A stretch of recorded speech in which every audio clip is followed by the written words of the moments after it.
Ki jan yo vin inventer internet? Kote l soti? Sa kon adres IP, sa kon protokol. Ki jan internet fonksyone? Ki jan informasyon voyaje sou rezo internet lan? Sa krivel lè nou film metel sou internet. Kale yon chèze chita avè nou pou fè yon ti Koze Science.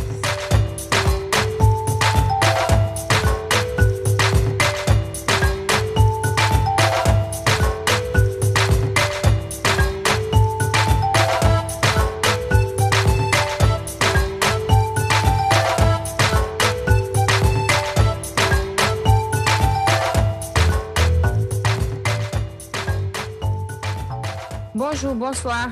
Abikol, nous content avec Jodia. Et m'a souhaité auditeur yo la bienvenue dans un autre épisode Cause Science. Et puis tout joyeuse Pâques. Très en retard. Allo tira, ki joye? Ou te fin gen rezultat examen ou? Ah, non. L'ordre d'ingénieur pour qu'on finisse les résultats yo, m'kwe m'a recevoir yo jour fin avril. Ok. Sinon, et ou même abi. Ou ap jouer ti congé parcours.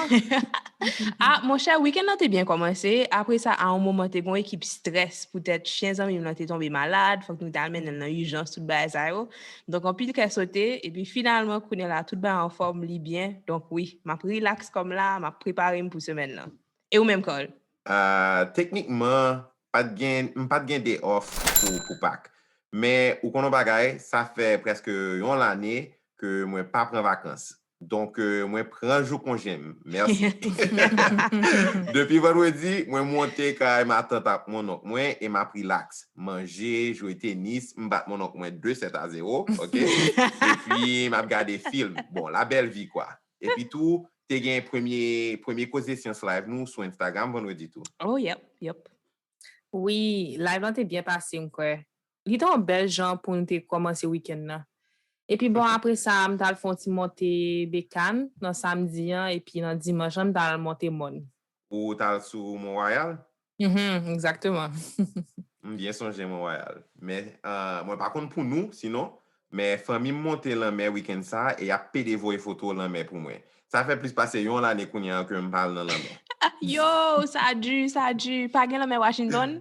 Ah, ça c'est pas même bagage. Il y a de l'eau frette ça. Bon, sinon c'est vrai, m'a tout profité dit toute famille et amis qui en Haïti, suspend voyer photo dans pour moi. Ça fait comme graine. Oh.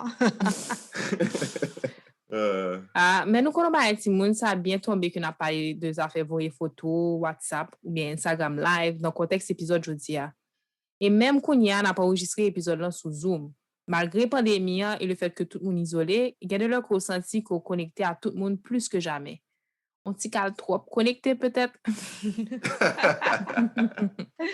Bon, et bien comme ça, en tout commence l'épisode aujourd'hui.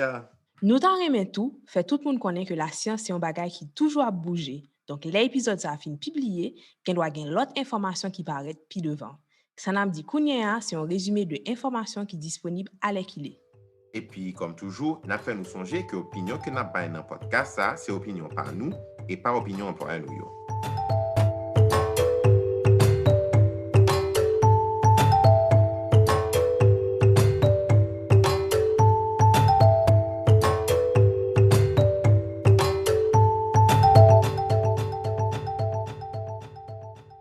Donc, dans l'épisode aujourd'hui, nous devons parler de Internet parce que c'est un outil qui chaque jour gagne en place qui est plus important dans la vie. Nous. Selon un article qui paraît dans Haïti Libre, en janvier 2021, il y a plus passé 4 millions de personnes en Haïti qui utilisent Internet. Et parmi tout le monde, il y a plus passé 2 millions qui sont sur les réseaux sociaux. Donc, l'entame discuter, ça nous fait nous réaliser nous-mêmes qu'il y a un paquet de bagages que nous ne connaissons pas sur ce sujet. Et c'est pour ça que nous voulons inviter un expert dans le domaine-là pour lui faire un petit Cause Science avec nous. OK, donc aujourd'hui, nous avons avec nous Samuel Pierre, qui sont ingénieurs, professeurs dans le département de génie informatique et génie logiciel dans Polytechnique Montréal. Samuel Pierre sont un spécialiste éminent dans le réseau communication branchée, accent fil, informatique mobile et apprentissage à distance. Donc, il fait un pile recherche dans le domaine ça et il gagne plus passé 400 publications. Il recevoir tout plus passé 12 prix et dernier prix il recevoir en 2020, c'est distinction qui piwo dans l'Ordre ingénieur Québec. Donc, ingénieur Pierre, bonjour. C'est un plaisir pour nous. Merci en pile que là avec nous. Bonjour et équipe Cause et Sciences là, m'apprécie en pile que nous avons une opportunité pour nous parler de science parce que très souvent, on a parlé de émissions radiophoniques, c'est rarement la science qui a l'honneur. Vous parlez de tout causer, Effectivement. vous parlez de tout causer sauf causer science. Ça, c'est vrai. Et donc, jeudi, comme auditeur connaît, on a parlé de Internet. Mais là, nous avons fait recherche pour l'épisode là, comme nous devons comprendre que, au fait, moi, pas qu'on a rien sur Internet. Internet, pour nous, c'est un coup en boîte. Nous, en tout cas, je ne pouvais pas fin comprendre exactement qui j'en fonctionner. Exactement. Donc, première question que nous te demander, c'est une question assez générale, mais nous allons commencer là. Donc, qui ça qui est Internet là, et puis côté Internet sorti?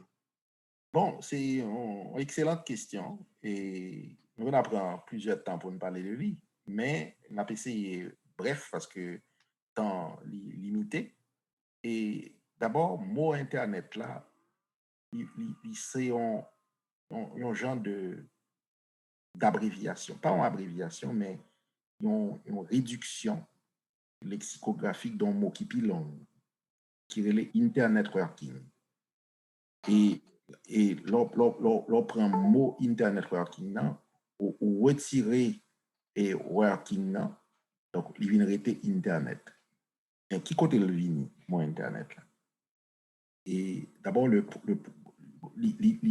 concept là et toute technologie qui découlait de ça, vini donc un projet américain qui a été relé ARPA. Donc, ARPA, c'est abréviation de Advanced Research Project Agency, qui était conduit, qui était financé par le département de la défense américaine. D'abord, dans certains livres, les a parlé de ARPA, ils mettaient DA devant. DA, c'est pour Defense. Defense Advanced Research Project Agency. Eh bien, ils ont demandé à des universitaires et aux États-Unis, principalement, il y a un groupe qui était l'Université de Californie à Los Angeles et UCLA, pour faire un projet qui est le ARPA. ARPA, c'est un projet pour interconnecter ordinateurs ensemble.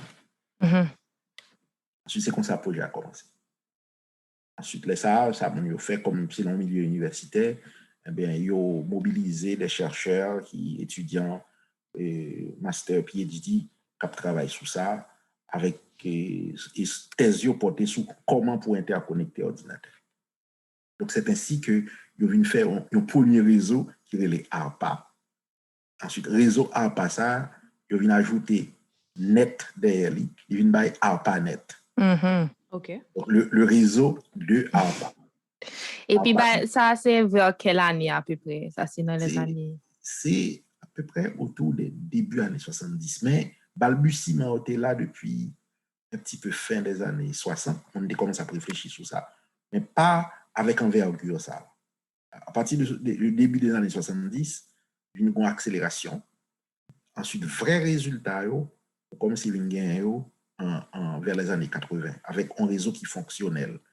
Et réseau ça, à Panet là, il existait, il était interconnecté surtout des ordinateurs d'université.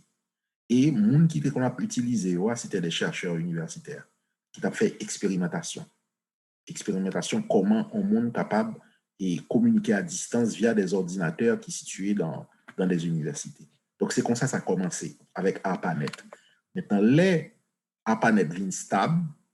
Et alors, nous faisons grâce de tout détail comme des avancées technologiques qui fait sur comment interconnecter, qui protocole de communication pour utiliser, comment pour brancher machine, etc. Donc, les bagages ça finit assez stable, qu'on y a un grand public qui a envie d'utiliser.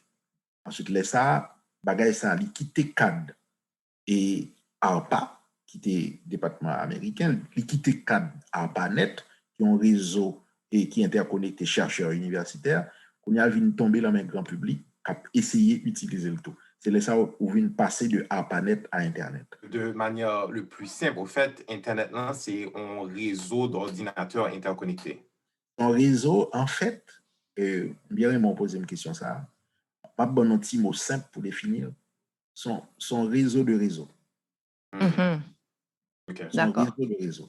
Alors, dans le terme technique utilisé, c'est une interconnexion de réseau. OK. Une interconnexion de réseau parce que dans chaque pays gagne un réseau que relais, en anglais, relais le backbone. Et on a relais en français un réseau dorsal. Ça a commencé comme ça d'ailleurs. Dans chaque pays, gagne. Canada gagne Pali, France gagne Pali, États-Unis gagne Pali, même Haïti gagne Pali. Donc, si nous voulons, nous pouvons parler de pita de Haïti. Et alors, réseaux nationaux, ça, que les dorsales, que les backbone, c'est lui-même qui est interconnecté à l'échelle planétaire, qui vient de interconnexion de réseau. Qui vient de Internet. Internet, OK. Donc, c'est une interconnexion de réseau. Et Gomba Mbli dit non, la monde qui travaille sur ça, il y a deux chercheurs et qui étaient très avancés là-dedans. Il y a un là-dedans qui était les deux étaient UCLA. Et il y a un là-dedans qui travaille avec un monde qui est Leonard Kleinrock, qui est un professeur de réseau UCLA. Ensuite, il y a 2 thèses de doctorat qui fait avec Leonard Kleinrock, qui t'a fait avancer tout concept par part.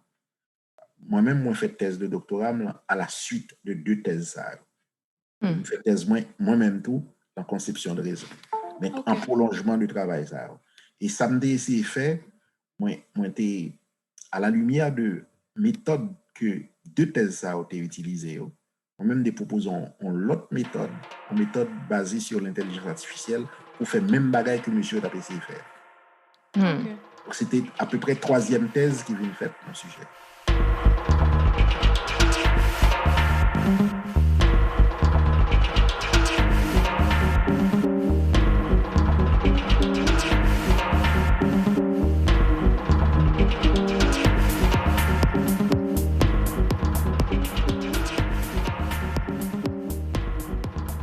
On va parler justement de backbone, ça, de réseau dorsal, ça, mais qui genre réseau ça fonctionne? Qui ça qui infrastructure qui supporte le réseau ça? Bon, et normalement, comment un réseau fonctionne?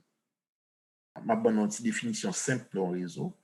Un réseau, du point de vue technologique, c'est un ensemble d'ordinateurs qui ont des rôles particuliers, parce que tout ordinateur n'a pas le même rôle, qui interconnectés entre eux, même par des liaisons de communication. Et ordinateur, ça, que me dit relié à, et le premier niveau, on dit que c'est ordinateur.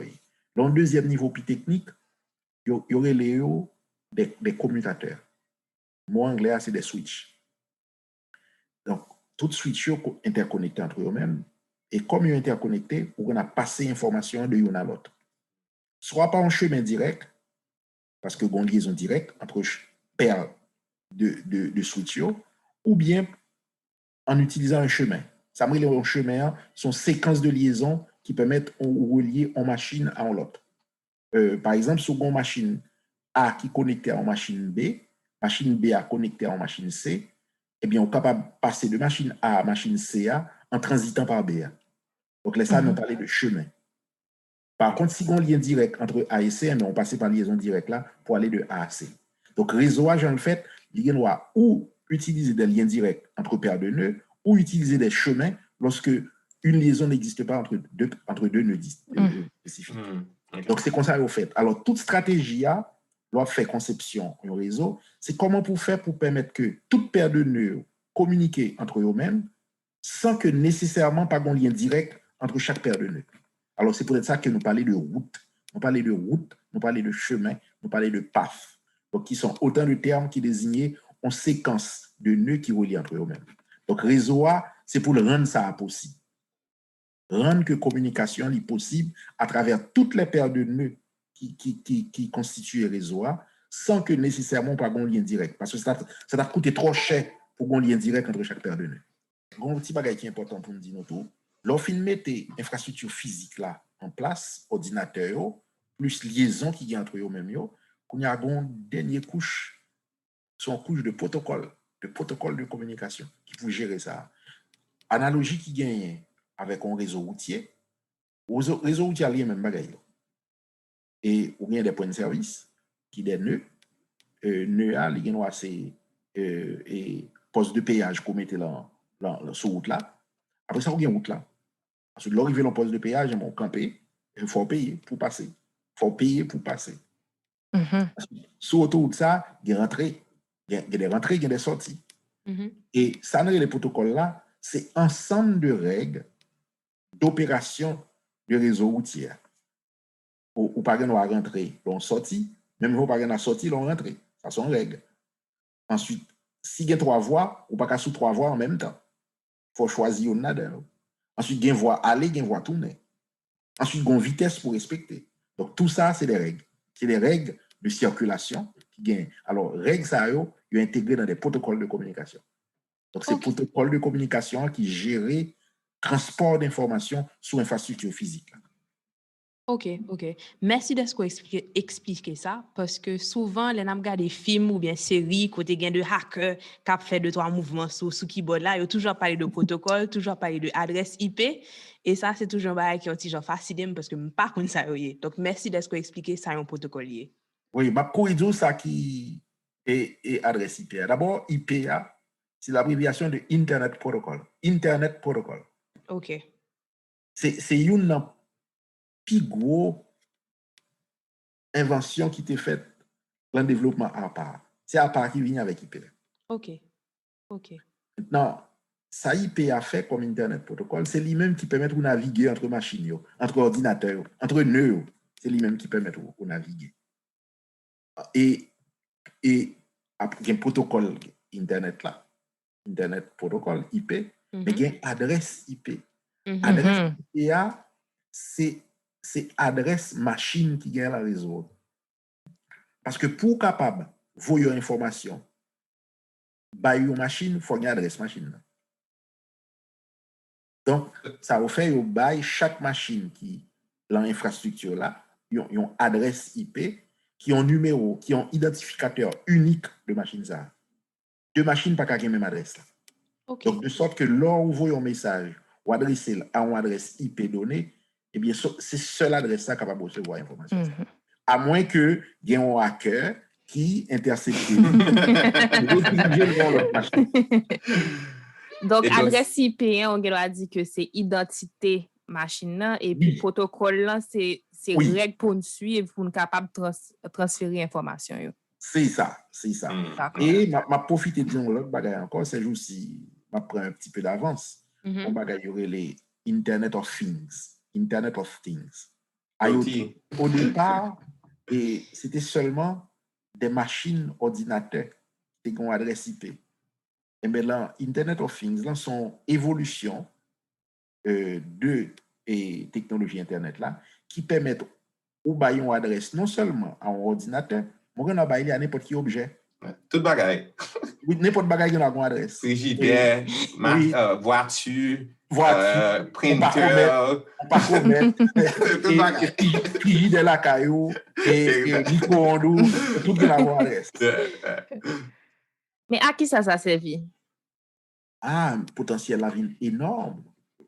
Le fait qu'on est capable de chaque bagaille une adresse là, ça veut dire chaque bagaille a une identité et on doit adresser directement à lui-même à des fins de contrôle, à des fins de prévision, à des fins de captation d'informations aussi. Si par exemple vous mettez un capteur l'on doit pour surveiller un événement et que capteur ça avec une adresse internet, on doit et commander, et questionner pour le bon information. Mais là-dedans, ça peut passer. Côté là, tu as besoin de faire surveillance, par exemple. Donc, c'est que vous venez battre et équipement ça en forme d'intelligence qui permettent lui capable à la fois recevoir et transmettre l'information, échanger de l'information à vous-même. Mais ça, objet ça, ils ne sont pas objets inertes encore. Ils sont objets intelligents. Ils viennent doter d'intelligence. Oh, ça c'est gros parole. Oui, n'a pas là.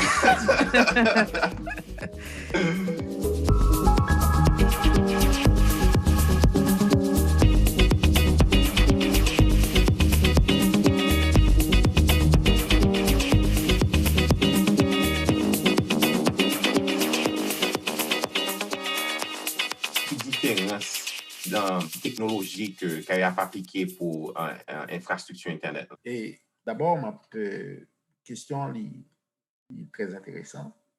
Et Internet là, il y a une évolution qui est faite en parallèle avec technologie mobile. Et l'aime parler de technologie mobile, c'est en référence à toute notion de G que nous avons parlé. G, c'est pour génération. Au départ, les téléphones mobiles fin paraître, bon, ils étaient 1G, première génération. Et il y a des bagailles, des cafés. Il y a 2-3 systèmes qui existaient dans des continents différents. Il y a en Europe, il y a en Amérique du Nord, il y a en Asie. Mais c'est des systèmes indépendants qui ne peuvent pas communiquer. Et il y a des limitations. Des limitations notamment en termes de capacité d'information que vous pouvez traiter, vitesse avec laquelle vous pouvez traiter l'information, dans le téléphone. Ensuite, l'autre caractéristique qui était tout, c'était seulement la voix qui était manipulée. Donc ça, c'est 1G. Devant toute limitation, ça a eu. Alors, nous faisons recherche, et moi-même, j'étais très impliqué dans ça tout. Et je viens de faire 2G, deuxième génération.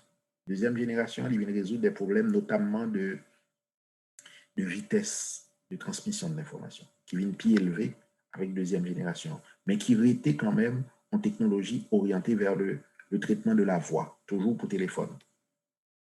Et avec limitation que c'est seulement la voix qu'il est capable de traiter, eh bien, il vient très contraignant parce que on ne peut pas transmettre données avec ordinateur, des bagages comme ça. Donc, il vient commencer à réfléchir pour aller vers un système de troisième génération. Mais avant d'aller dans la troisième génération, il a fait des transformations intermédiaires, comme relais.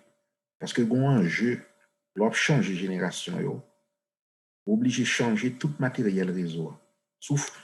Si un pays monte un réseau 2G, après ça, on a besoin de passer à 3G, c'est pour jeter tout équipement 2G pour remplacer par équipement 3G. Or, l'enjeu qui vient dans le bagage ça, c'est que si nous faisons un investissement, ça coûte cher. Hein. Rien que pour avoir la licence, ça coûte cher. Et la licence, c'est rien. Hein. C'est un droit de passage dans l'air appelé. Il faut qu'on y a quoi l'acheter équipement pour monter réseau. Lorsqu'on fait investissement, ça, vous voulez tirer comme pour investir avant qu'on aille dépenser votre corps. En général, ça prend 10 ans pour rentabiliser mise pour tirer comme bois. Si après 5 ans, on est dit, mon cher, on réseau troisième génération qui est plus performant, il faut changer pour là. Ou alors, 40 fois avant. Ça, c'est sûr. Alors, ça, mon yo fait, il dit, passer pour le moment pour changer complètement et de 2G à 3G, ils font une étape intermédiaire et les 2.5G. Alors, en 2.5G, ça vous fait, il dit, réseau 2G, il était qu'on fonctionnait uniquement pour traiter la voix, c'est téléphonique, notamment le traiter données, même concevoir quelques équipements que nous allons ajouter sur le réseau 2G qui peut permettre que le réseau 2G lui traiter les données aussi, data. Donc, c'est ça que fait, on vient paraître à 2.5G. Mais on ne peut pas changer tout équipement. Tu ajoutes des équipements qui permettent de traiter les données à côté de l'équipement qui a traité la voix. Donc, ça, il y aurait le 2.5G. Lorsqu'on vient ouvrir le 3G, les sorvines ont un vrai réseau qui est capable de traiter aussi bien la voix que les données. Donc, ça, c'est 3G. On a la même 3G, ça, ils font l'autre transformation. Ils viennent dire, eh bien, en nous combiner avec Internet. Ensuite, les sorts viennent des réseaux 3G qui viennent des réseaux IP. Parce qu'ils viennent combiner Internet avec mobilité. Donc, les ça, ils viennent introduire le protocole IP dans les réseaux de troisième génération. Donc, depuis lors, tout réseau qui vient après, eh bien, il y a combiné voix, données, Internet, tout le bagage. Donc, il y a 3G. Mais à chaque fois, il y a des nouveaux défis. Il y a de nouveaux défis. Chaque fois, les défis, ils portent sur deux bagages. Ils portent sur le niveau de sécurité que le réseau offre. Après ça, ils sont basés sur vitesse, capacité, comme si bonne passante disponible. C'est à quelle vitesse vous transmettre l'information. Premier réseau, vous pouvez faire vidéoconférence avec eux. À partir de 4G, vous pouvez faire vidéoconférence.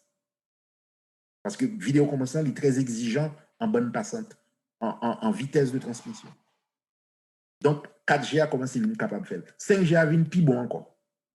Parce que capacité à bonne passante là vient plus élevée encore. Donc, chaque fois monter en génération, il a amélioré genre d'aspect ça et il a amélioré sécurité de l'information, sécurité de la transmission. Il a joué dans le protocole de sécurité pour renforcer, surtout si vous besoin de faire des applications commerciales, de transfert d'argent, des bagages comme ça, ou besoin que transmission très sécuritaire. Donc, il fait un double effort d'augmenter la sécurité, d'augmenter la bande passante pour capable voir plus d'informations par unité de temps. Après ça, il a tout profité de régler quelques problèmes d'intégration technologique, dont l'intégration d'Internet à tout ça. Donc, c'est ça qui crée les générations. Donc là, nous, la 5e génération. Mais en matière de recherche, nous continuons à parler sous 6e génération. D'accord. Moi, t'as aimé faire une remarque par rapport à ça, parce que il y a des gens, bon, moi-même compris, les mal en Haïti, moi, marqué à qui point et communication doit parler dans le téléphone, il doit signaler doit pas bon, ou bien doit essayer chercher un bail sur Google, il doit pas bon. Est-ce que ça veut dire que c'est peut-être en Haïti, justement, installation qui gagne, qui pour supporter les réseaux, pour à jour, pour utiliser dernière génération et communication qui existait? Oui. Alors, c'est une excellente question. Je me dis que nous devons tourner sur Haïti. Ça donne une opportunité pour nous tourner sur Haïti. Je me parler nous avant de backbone, de les réseaux dorsal. Et me dit nous tout pays. Et pas oublier tout, me dit nous que Internet sont interconnexion de réseau. Pour gagner Internet, là, il faut tout réseau connecté. Réseau sans fil là connecté avec réseau pas gain fil là, dorsal là communiquer avec réseau d'accès, etc. Et par exemple, la question de gain, on ne parle de Wi-Fi, mais Wi-Fi a son réseau d'accès. Son réseau d'accès. Maintenant, le réseau d'accès, ça, c'est un coup une autoroute. Une autoroute, pour entrer là-dedans, il faut faire chemin local. Parce que l'autoroute là, elle n'est pas devant la Kaïwa. L'autoroute là, elle est dans le Katio là. Il faut faire un petit chemin local pour arriver là-dedans. Donc, chemin local, ça, c'est le réseau d'accès. C'est le réseau de la ville qui te donne accès à l'autoroute. Wi-Fi a Wi-Fi a son réseau d'accès. Bon, maintenant, une fois qu'on rentre sur Wi-Fi, on va rentrer en backbone. On va rentrer sur Wi-Fi. Wi-Fi a bon accès à réseau. Si je prends l'exemple moi-même comme je vis au Canada, eh bien, je vais utiliser Wi-Fi la KM pour me capable accéder à réseau canadien qui couvre le Canada. Et réseau canadien, ça, si je besoin de parler avec un monde aux États-Unis ou bien en France, il va interconnecter avec dorsal français ou bien dorsal américain, qui lui-même connecté à Wi-Fi monde que je besoin adresser. C'est comme ça que je vais le monde. C'est comme ça que je vais le monde. Alors, quand on prend la soit Haïti, c'est que Haïti a dorsal par tout. Mais dorsal par là, il y a un goulot d'étranglement. Parce que si capacité est faible, eh bien, il va arrêter la vitesse de communication. Okay. Or, dorsal qui gagne en Haïti, c'est Napcom qui gagne. En Haïti, qualité de service là, sur le plan technique, mais le réseau, il est sous-dimensionné. Il est sous-dimensionné. S'il est sous-dimensionné, ça veut dire qu'il ne peut pas prendre toute communication que Haïti a fait. Donc, c'est ça qui fait que vous avez une mauvaise qualité. Ça. Okay. Et comme c'est backbone nié, il contrôler, c'est lui-même qui déterminant l'interaction qu'on va gagner avec fournisseur de services sans filois, mobilois. Autoroute là vient un boulot d'étranglement. Donc, c'est ça qui arrive à Haïti là. C'est que le réseau dorsal là, il est sous-dimensionné. Et ça fait qu'on a une mauvaise qualité de signal. Après, le monde en Haïti, on a fait 10-15 appels avant pour joindre nous. Bon, ça, c'est vrai. Et en fait, il y a une série de notions qu'on a pensées dans le réseau. C'est seulement en Haïti illustré.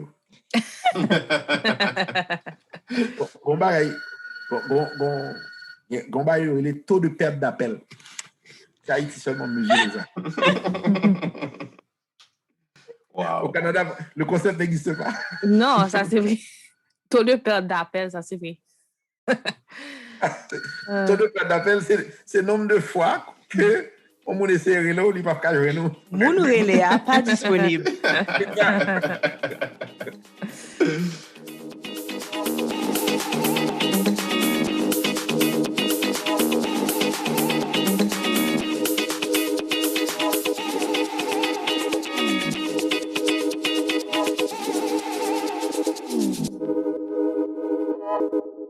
m'aimerais remercier en pile de l'intervention qu'on fait sous Cause et Science, enfin, sur Internet pour parler nous de qui genre système télécommunication ou clarifier un pile bagay pour nous, j'assois.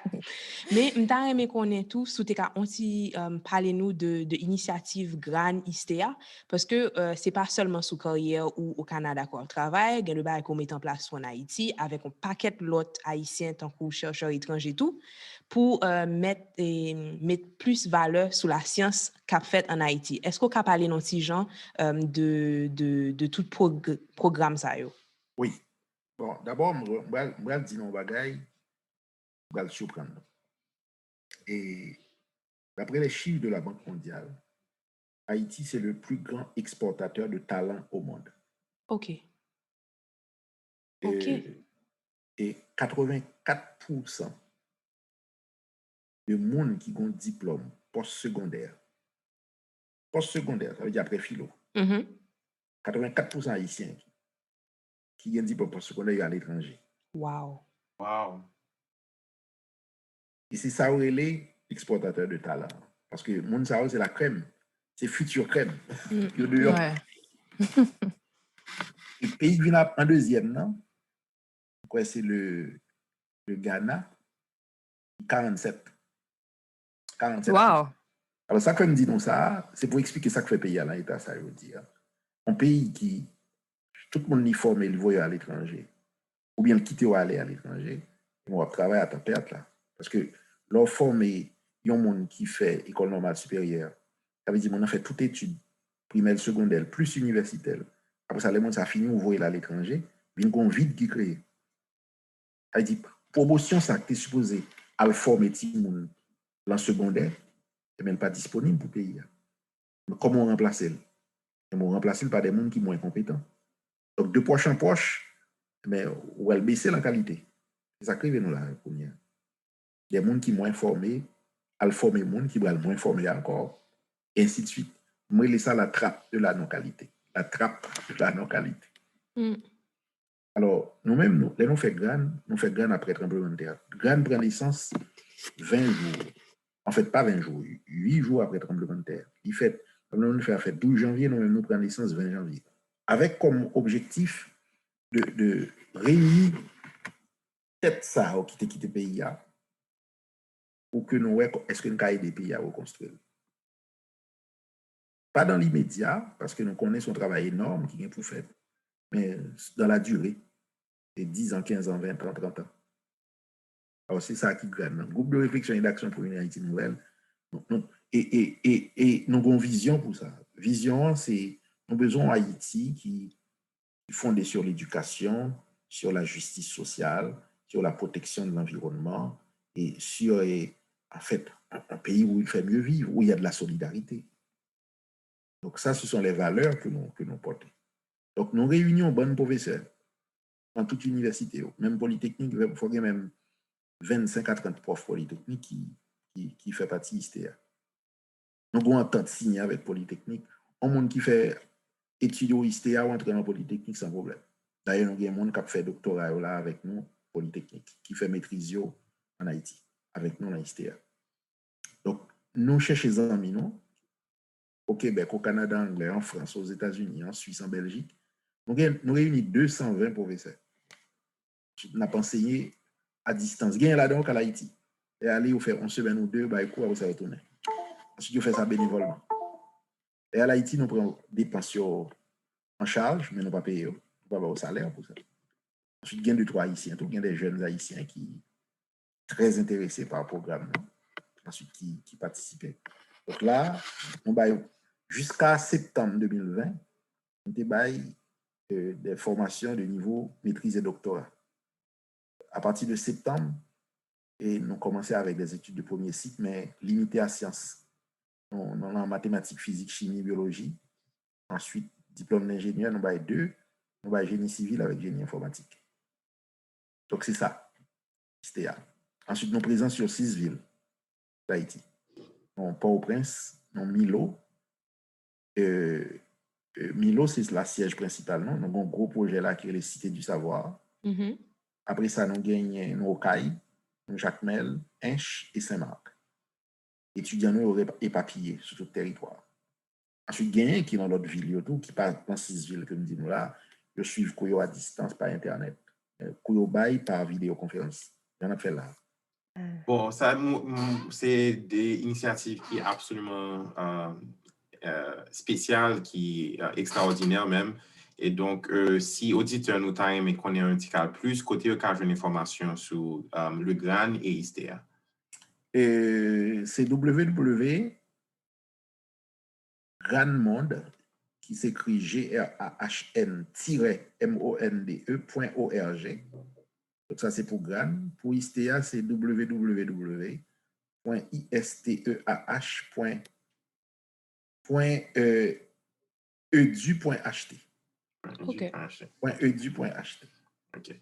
Eh bien, Samuel Pierre, on a dit un gros merci encore parce que c'était un épisode que nous étions très excités pour nous faire aujourd'hui. Hein, et puis, on connaît que Christina avec Abby était très excitée tout. Et puis, nous avons pile de questions et puis nous espérons que les auditeurs nous apprennent un pile avec l'épisode ça. Donc, merci un pile. En fait, moi-même, tout, je remercie nous puisque en tant que jeunes, nous sommes intéressés à faire des émissions sous science pour intéresser la communauté. Parce que nous trouvons manquer d'émissions sous science en Haïti. Nous n'avons pas, disons, valorisé la science suffisamment. Merci. Bon, comme ça là, on a tout fini l'épisode là. On a tout dit auditeurs yo mettre nous rejoindre nous dans 2 semaines pour le prochain épisode là, côté on a parlé de métier dans science. Effectivement, pour moi, Méan, et pour faire travail là en Haïti, nous avons une série d'épisodes qui parlent de métiers scientifiques qui ne sont pas traditionnels pour Haïtiens. Pas oublier à regarder rediffusion Causer Science live là sur Instagram TV que nous t'ai fait sur COVID. Nous devons joindre sur YouTube tout. Carl, est-ce que vous pouvez rappeler aux auditeurs nous côté vous pouvez joindre nous sur les réseaux sociaux? Oui. Nous avons joindre Causer Science sur Instagram et Twitter @Causer Science KOZESYANS ou par email sur causerscience@gmail.com. Nous te mettre vos questions à commentaire nous, dis-nous ça nous pense de podcast là et surtout ça nous t'avait qu'une discuter dans le prochain épisode. En attendant, pas suspendre poser questions et continuer. Causer Science.